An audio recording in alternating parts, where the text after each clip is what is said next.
gathering of information, we organizations have to decide on the type of data to be collected and who should collect it. Easy to understand, I don't need to explain this. Normally trained job analysts, supervisors or the employees collect the data. It could be internal sources or it could be external consultants who come and collect the data from you. A new organization needs to appoint job analysts to decide the best method to gather the data. Established firms review the data over a period or when there is a job change due to technology or product change. So, existing company and a company which is going in for a transition. When you are going through a transition, job description has to be properly done. An engineering company is in a certain state and suddenly there is a new technology coming in, they are going in for new products. The entire cultural thinking has to change. And when that changes with a new type of job profiles, automated way of operating stuff, they need to have a new job analysis to be done. The information has to be processed. It's self-explanatory. The data collected needs to be processed for use in various personal functions. It is used to prepare job description and job specification, already seen in the block diagram. Job description, we take this next now. It is a written statement showing job title, tasks, duties and responsibilities involved in a job. I've already explained this to you. It's a simple articulation of what needs to be done, without any confusion, without any ambiguity. JD also prescribes working conditions, hazards, stress and relationship with other jobs. It tells you whom you are reporting to. It also tells you what sort of a nature of job it is. Traveling job, working in a chemical plant, working with toxic zones in a chemical plant. All that is given in the part of the JD. Why do we need a job description? What are the advantages? JD assists supervisors in assigning work to the staff. It's very clear cut. There's no confusion. It's used in recruitment and selection as well as for manpower planning. It's a repetition. I've already explained this to you. Performance appraisals are based on JD. Job evaluation to decide remuneration for a job is carried using JD. Already explained to you. JD assists in identifying training needs and thus arrange proper training and development programs. We come to job specification. JS summarizes the human characteristics needed for satisfactory job completion. The human characteristics is what is added to the job description. And then we know that this job needs to be done in this manner, under these conditions, by a person A, B or C. So when we interview, what are we doing? We are ensuring whether that person has got the characteristic to do this job under these circumstances. So there needs to be certain qualifications, not paper qualification, human attributes, personality, some behaviors, some sort of a thinking process required for the job, experience behind, depending upon what level he is working, paper qualifications for the purpose of having a very decent, customized and a very, very structured approach. See, why are we into a qualification? Why do we qualify in a university? What's the purpose? See, I can do a BE mechanical by studying the books. All the books of engineering I can study, I'll know everything about it.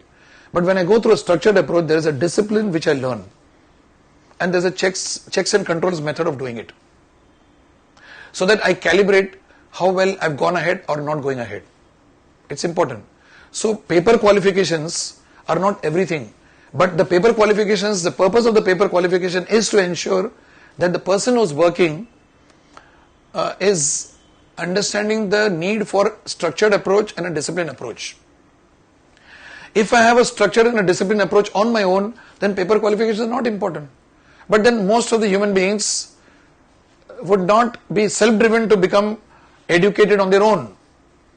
Hence we need structured qualifications to back up as one of the prerequisites for a job to be done. One of the reasons why qualification is always considered as is taken in the front seat. Although many people say these days that qualifications are not important, skills are important. I too subscribe to that to a point. But beyond a point, skills, if they are not backed up with a very structured approach, the skills can go haywire. In fact, in my experience, I can tell you that structured approach gives you an ethical base of operating. I'm adding the dimension of ethical base of operating. A discipline puts you into a thinking process wherein you are able to discriminate what needs to be done, what is correct and what is not correct. You may not do it if you are not going through the structured path. I'm not saying it doesn't happen, but the tendency for you to follow certain steps, it's very easier when you are going by this path.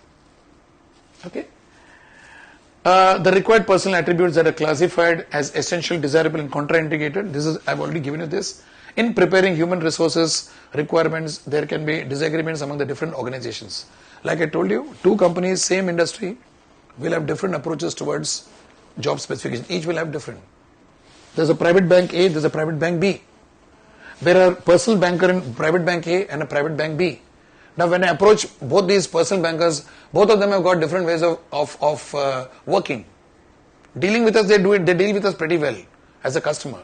But the way they work, their back office work, what they do, paperwork and the procedural part of it is very different, because the JD are different in both these banks. And both are competing with each other pretty sharp. Why do we need job specification? What's the advantage? It helps me in preliminary screening of this in the selection process. Very clear. It provides due justification to each job and helps in designing training and development needs and programs. When I have a JD, what happens? I know that this job has got this validation. It validates the job. It says this is the job. When you put it in paper, people know clearly this is what I need to do. Hence, it has to be done very clear cut. Supervisors use JS for counseling. How? When an employee is not going through he's going through a bad patch. So supervisors come along and they take the job specification, tell them, look, this is what I'm expecting from you, this is what your job profile says. This is not happening. Now in this job profile, you need to do these things. So it helps him to recollect and understand that, hey, I think I should have done this, but I have not done this. Sometimes people meander away. So it becomes a controlling element to bring them back to the job profile to which they belong. Okay. Job evaluation is carried using JS. JS is used by management in decisions on promotion, transfers and awards of extra benefits to the employees. Self-explanatory, there's no need to explain this. Now we talk about interview. What are these interviews? These are not job interviews. These are interviews we interview people to understand what is a job. Not job interview for taking for getting selected to a vacancy. This is not that. This is an interview that we do for collecting information. So the job analyst interviews the employee and his supervisor to get information about the job. This provides personal touch to the process, but consumes more time. When I go one-to-one with you, it's much better. Today we are having, we start doing all sorts of research online. We have either through the web or through the multimedia thing, which is impersonal. But when I meet you in person, things are different. So the personal approach actually gives you more authentic data, and you can check and cross-check because you're having a conversation. Job data may be subject to bias of the interviewer. Every person, even when we're interviewing people for a selection process, between interviewer A and interviewer B, there's a personal bias. We carry our own biases in our life. So that's one thing we need to guard against. Often employee provides inaccurate data. It's possible, I wouldn't say often, but most of the time the employee gives the data based on what he or she perceives. So that data needs to be cross-checked by us. So that's why one single source or one single interview is not going to give you the entire picture. You need to talk to a number of people and then take something which is common to all, get an idea, use your own judgment and your backup, and then create a JD or a JS. Effective collection depends upon interviewer and the ability of the employee to provide meaningful responses. The most important crucial part in this interview process is the skill of the interviewer and how he interprets data. The more experienced he is in this area, his interpretation of words, sentences and communication coming from XYZ becomes much more easier and effective. And inexperienced people would take data as it is and they'll interpret it in a very shoddy fashion, which is not practicable, and then the whole thing will go for a toss. This is happening in many places. Observation, very important. We need to observe. The job analyst here observes the employee at work, records work being done, the way it is done, and the time taken to complete the task. This can come through what is called as a work study. The person is doing work and I observe him. When I observe him, I see how he is doing the work. So I get to know, now an average person does a work in 10 minutes. Somebody else will do the same work in 5 minutes, fast guy. Somebody else may be a slow coach, 20 minutes. So by observing, I come to know what sort of mind muscles and other type of resources the person is using. A lot of things we get in when we observe. One is through one-to-one interview, the second one is observation. Okay? It can be applied to repetitive and less skilled jobs. It takes more time and the job analyst has to be trained for this method, which involves additional cost. For doing a observation, you need to have an experienced person. Experience in age, experience in a vast area of activities. Because observation could be very subjective. Now, experienced person is able to interpret the observation data much more effectively. Hence, experience counts for this particular task. Questionnaire method. This is a very common thing. Employees complete a structured questionnaire provided to them. Questionnaire asks for all required data about the job. Completed questionnaires are reviewed and then approved by supervisors. Data about a large number of jobs is collected in a short period of time with minimal staff, plus all employees participate in the process. This is not done everywhere all the time. This is a basic steps, the process which needs to be followed. See, anything which we are learning in HR, friends, is giving a certain way of operating, a certain scientific approach. Now some companies use this, some companies use it in part, some companies may not use it. So long as the end purpose is served, these guidelines are very, very useful. These guidelines are usually modified in many cases. We may not, for example, interview all the employees. We may interview only some employees. Possible. Okay?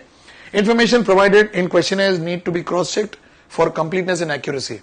We all know market survey information can be absolutely way out from what the consumer pattern is. It can happen. And there are times when we have to go and check and cross-check with other sources also. That's important. Job performance method is another way of collecting job data. In this method, the job analyst actually performs a job and receives first-hand experience of the contextual factors on the job, including physical hazards, social demands, emotional pressures, and mental requirements. If I am a job analyst, I actually go and do the job. When I do the job, I come to know hands-on experience that these are the complexities of the job. Hands-on. This method is useful for jobs that can be easily learnt. But there are jobs which are little hazardous. This requires special skills. The job analyst may not have the skills to go and actually do the job. For example, going to a hazardous chemical plant, he may not go and work in a chemical plant because that requires certain basic requisites of human behavior, which he may not be skilled and qualified for. So in certain tasks, this method works. Job performance method works. Checklist. We all know that we have a number of things which we plan to do. To-do list. In the to-do list, at the end of the day, we'll say, I've done 1, 2, 3, 4, 5, 6, 7, 8 is remaining. So this checklist is all about that. Method is similar to questionnaire method, and only yes and no responses are sought from employees for their job from various activities that are included in the response sheet. Employees can add any task that is not included in the sheet. The method is useful where many jobs are carried by a large number of employees. It's a questionnaire which has got a yes-no answer, bipolar answers. So you answer yes or no. There are no choices except two. And you don't have to qualify by any sentences. Just say yes, no, yes, no, yes, no. Close questions. And you have to answer it, and from that they compile it and they say so many yeses and so many no's, and so we take this decision. Okay? Technical conference. The job analysts approach supervisors by arranging a conference with them where they seek data about the jobs under review. Since supervisors possess extensive knowledge about jobs, it is essential to collect relevant data at the same time. It's a good method, but since employees are not involved, it lacks accuracy. So we have on one side the job analysts who are the so-called experts, and we have the employees of that particular job which we are going to be analyzing or understanding. So we have a conference type of a format in which experts speak and the employees start giving them, supervisors start giving them inputs, and through the cross exchange they arrive at something which becomes little definable. Diary method. It calls for all employees to maintain details of their activities each day in a diary. It's done in many plants. At the end of the fixed period, data relevant to the jobs is collected from the diaries. I go through an entire activity for the day from morning till evening, 9 to 6 or 9 to 5, and I maintain a diary. And then the diary is collected by the job analyst, each of us, when we do the job. And then from there they see, okay, he's doing these activities. From there, they're able to extract what sort of job functions people are doing for this job. From there, they get some idea about how to go about putting the job analysis in place. It's good method as errors due to memory loss that occur in the case of questionnaire or checklist methods are eliminated. When it is made mandatory, you can't leave the office unless you finish your diary. Then people sit down and write the diary because we tend to have memory loss. 2 days later, if I ask you what you did today, you may not remember. Okay, so it's good to write it down. When you write it down, it's fresh. Of course, there is one issue here. Some people may write down things which they have not done, either deliberately or otherwise. This could also happen. It's time consuming and reduces productive time of the employees. I wouldn't totally agree with this because all it needs is maybe 10 minutes or 15 minutes for an employee to write it down. And today with the soft copy available, it becomes much more easier. Critical incident method is another way of collecting job data. This method is qualitative approach to obtain specific behaviorally focused description of work. Now let me explain this thing. Critical incident is nothing but an incident that stands out. You know, daily you're working in a routine. There's a critical incident that happens. Today you have had a major showdown with your boss. Or you have done something so remarkably good that the whole department has been benefited because of that. Some cost cutting you have done. Now that becomes a critical incident. Now this critical incident is a very important source of job data collection. Employees are asked to describe several incidents based on their past experience. The incidents are collected and classified according to the job areas they describe. The analyst must possess excellent analytical skills to translate incidents into meaningful statements. Method is difficult and time consuming. It requires superior skills, ultra superior skills to understand that a critical incident has spoken about the job profile other than what is given there. The critical incident data that we collect is talking about what could happen even beyond the job profile or the job description or the job specification. See, critical incident I would like to interpret in the following manner. A critical incident is happening as a stretch of a human endeavor. A critical incident is happening as a stretch of a human endeavor. It means what? You notice those things that have happened in your own organization with you or the people around you. Many a time, a critical incident is something which is out of the ordinary. When it could be negative in the form of a showdown with your boss, or it could be positive in the form of a breakthrough or innovation that you've done. Now, all of you will agree that a critical incident is driven by the individual. It is not dictated by the job profile. So the critical incident gives us immense amount of information, knowledge, wisdom about how job profiles have got their own limitation. Human endeavor goes, it spills outside the box of the job profile. That's the beauty about it. So I would look at critical incidents as creative energies which help the company to understand that job profile alone doesn't matter. There's something called a human endeavor. And the human endeavor gives us a signal that this is what needs to be done. If there's a negative incident like a showdown with a job, it tells you why the showdown happened, how the job structure has not been proper, how the behaviors have not been properly addressed on one hand. On the other hand, it says if it's an innovation, if it's a creative approach, then it says that look, you're not tapping me properly. I can do this by my endeavor. So both these extreme examples I'm giving you is going to help us in understanding that the critical incident way of collecting job data is immensely useful. Okay. So we also need support from the top management. Last but not the least, many organizations hire job analysts for doing job analysis. Top management does it as a per functionary process. Karne ka jo karo, just do it. And after doing it, the top management themselves are not falling in line. If I am a company and I'm hiring you as a job analyst, it's important for me to first walk my talk. If you tell me that your job profile should be so and so, I should not brush you off. I need correction, because if I have to create a system, I must be the first person to follow the system. So if the top management doesn't go along with this, then the whole cookie crumbles. For a job analysis to be successful, the top management has to make it clear to all employees that their participation is extremely important. They must cooperate. In many organizations, the employees resist giving information. I call it MRTP, Monopoly Restrictive Trades Practices. Okay, and when they give, or some of them are so very devious, they give you wrong information. It's very common among human beings. Now the top management should make it as an important feature that you must give information when people come to you, and they must make it mandatory. There should be a There should be a very strict communication coming from the top. So when that happens, then employees will participate. And they must also feel unthreatened. That's very important. Unfortunately, in most cases, it is not communicated by the top management, thus rendering the whole process ineffective. Relying on a single source or a method to be effective, job analysis must be based on multiple sources and more than one method for data collection. Very important. What are the problems we face in job analysis? No training provided to employees. While collecting job data from employees, proper training must be provided to generate quality data that is useful for job analysis.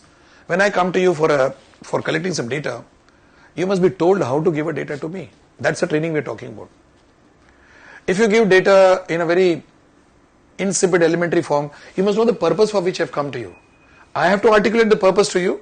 The top management has to also tell you that this is the purpose for which he is coming. Please cooperate. Give him the data in the way he wants it. That training should be given. They're using a big word called training, but it's not training. It's basically that person should be made aware. Orientation has to be given to him. Distortion of activities. Many times employees perceive job analysis as a threat to their jobs. See, I spoke about time and motion studies and work study, industrial engineering area. So person is doing a job, I keep observing him. Now when I observe him, he feels that, see, nobody likes to be observed when they do their job in the organization. If somebody keeps looking at you, you feel very much uncomfortable, you stop doing the job and you start getting a fear, you start feeling that something is going to happen to me. That fear will completely demotivate you and you will be out of the whole thing. This is one of the issues that we face when people are observed. Okay? Job design, nature and importance of job design we are discussing now. Now what's a job design? It starts after completing the job analysis. Now a job design, this term, we need to understand it. Job design is a term that is coined to explain how a job is structured so that the human motivation is taken care of. Okay? The job design is a means by which the job is structured.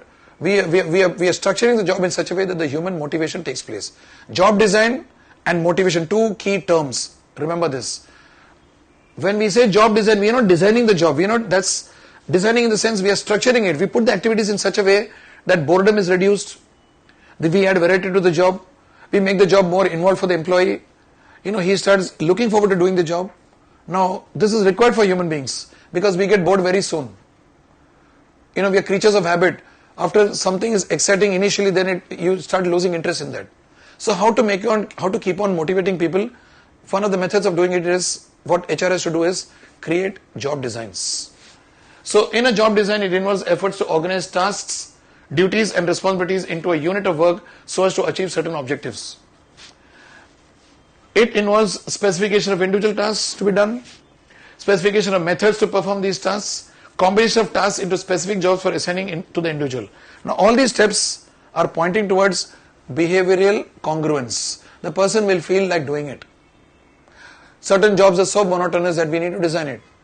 Imagine an assembly line of all, say a computer factory, hardware factory, and the assembly line is very, very monotonous, or a bottling plant.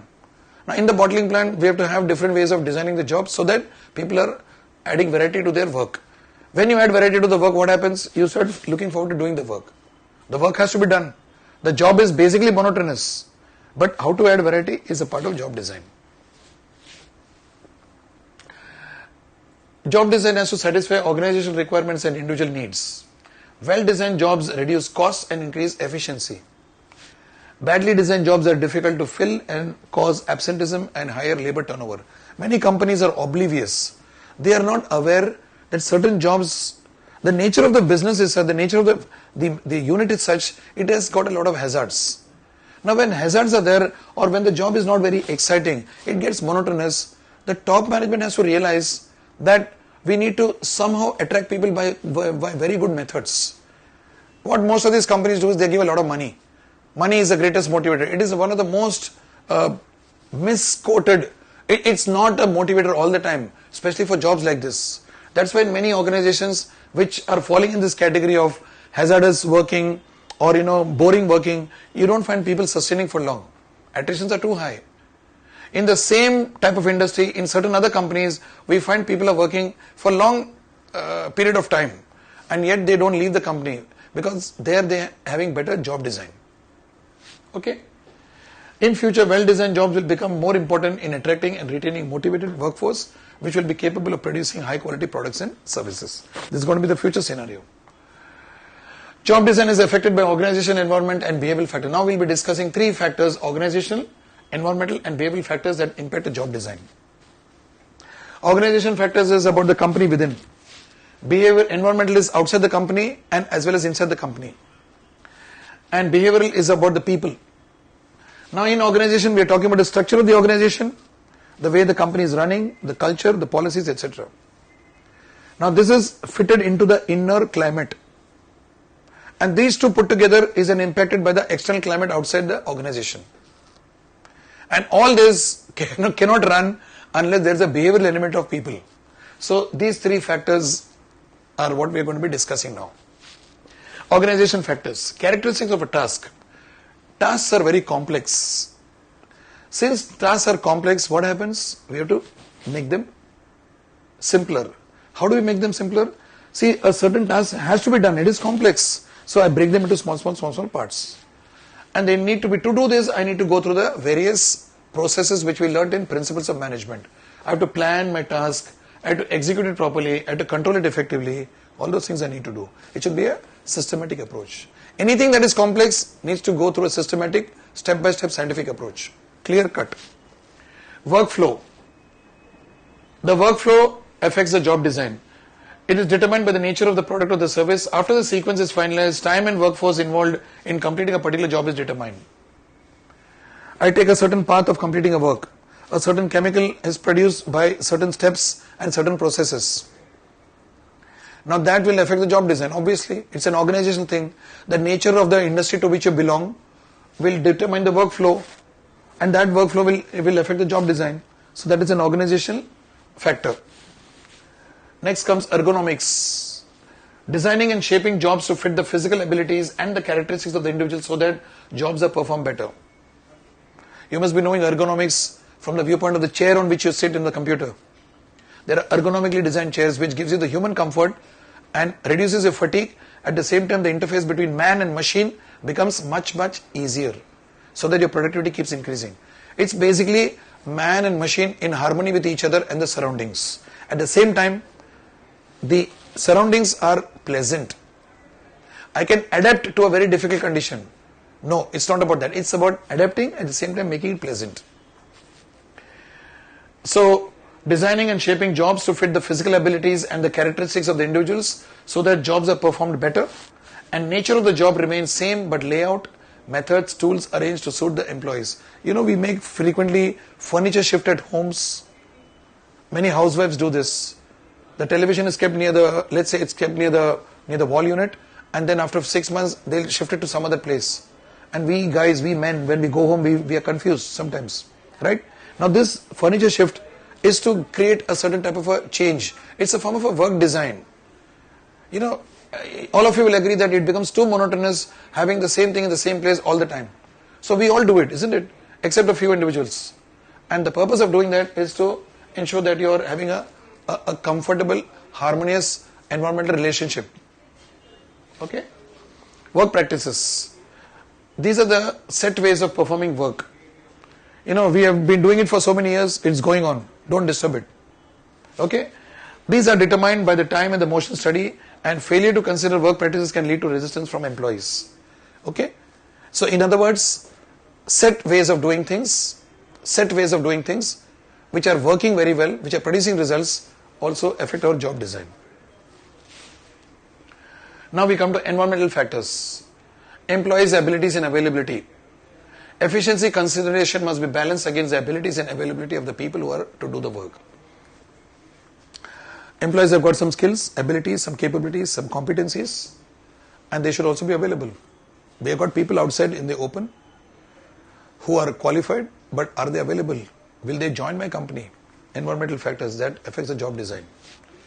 Changes in the expectations of employees. Today employees who are educated, they are more aware. The media has made it very aware, and so their expectations are very high. So when the expectations are high, I have to design my job accordingly. Globalization, a very important factor. Today, organizations are going beyond the boundaries of the city to which they belong, to the state to which they belong, to the country to which they belong, and they are globally spread out. So when they're globally spread out, to attract global employees into my company, I need to have a job design that is carefully thought out. Now we come to behavioral factors. Employees need to, first is feedback.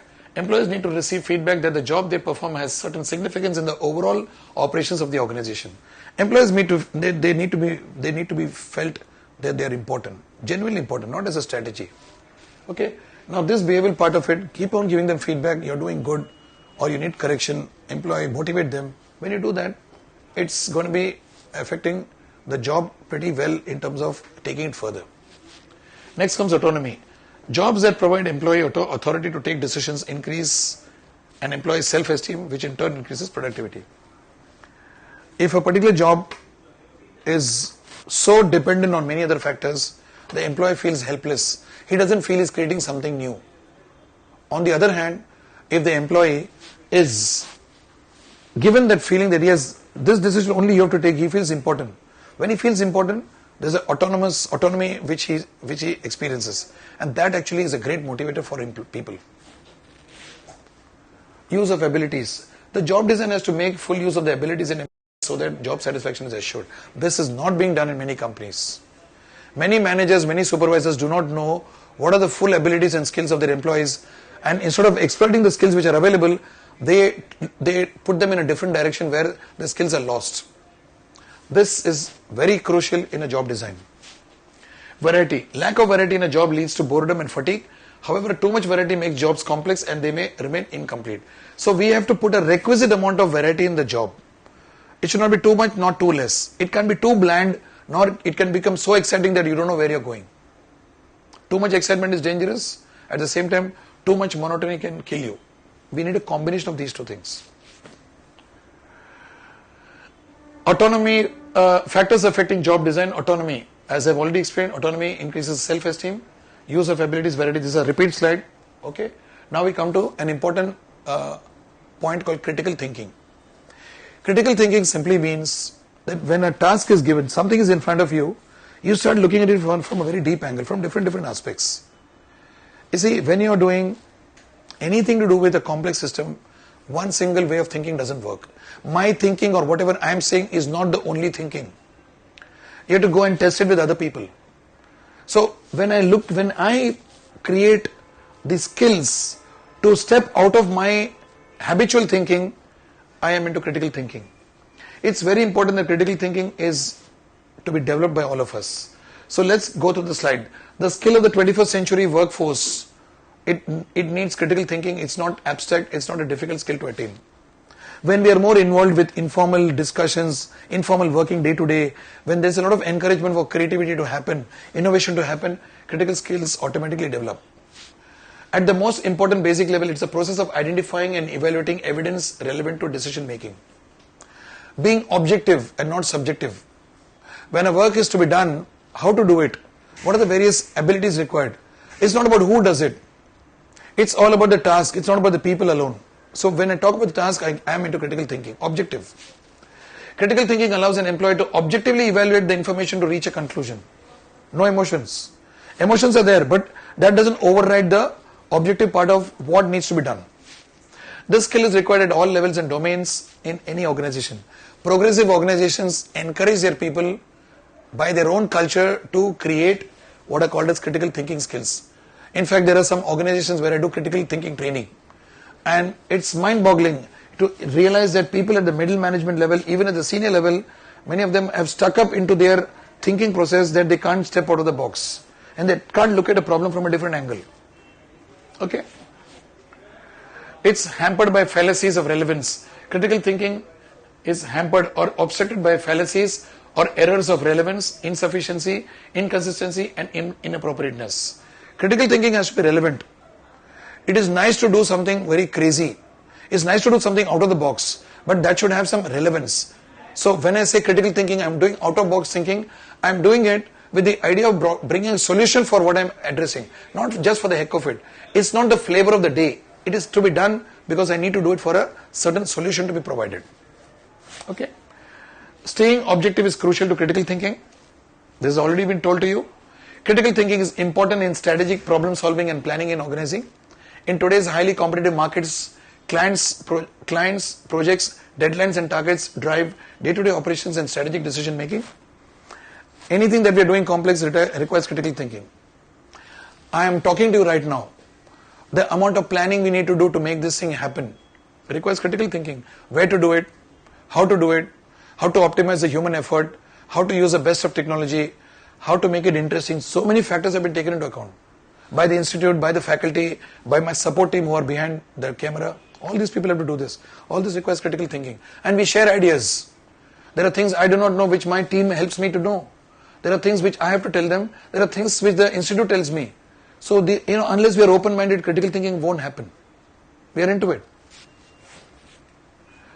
Now, as a result, employees have to make decisions on the move and offer solutions that optimize the business prospects of the organization. Workplace assessment of critical thinking is crucial in creating the right work environment that offers sustained solutions driving positive growth. Worded, just to explain what I've already explained to you. Critical thinking needs to be recognized as an essential skill in organizations if we have to become successful in a globalized business arena. It's a must today, critical thinking. Why are we covering critical thinking in job design in this particular chapter? Because job designing involves critical thinking. A critical thinking in a job design or a job analysis is going to help you to think very expansively about your own company. We come to the summary, friends. Job analysis is a process which involves collection of information regarding knowledge, skill and ability an employee possesses to perform a job effectively. It is useful for all personnel activities like human resource planning, hiring and training of employees, deciding compensation for appraising performance of employees. Job analysis process consists of the 5 steps which we have already explained. And these steps are making strategic choices, gathering of information, processing of information, preparation of job description and specification. Some of the methods used in job analysis are questionnaires, checklists, job performance, observation and interviews. For an effective job analysis, the support of top management and wholehearted participation of the employees is a must. Job design involves efforts to organize tasks, duties and responsibilities into a unit of work so as to achieve certain objectives. A well-designed job is the key to a company's survival and growth. Job design is affected by organization, environment and behavioral factors. So friends, with this we conclude this module. Thank you very much and happy participation. All the best.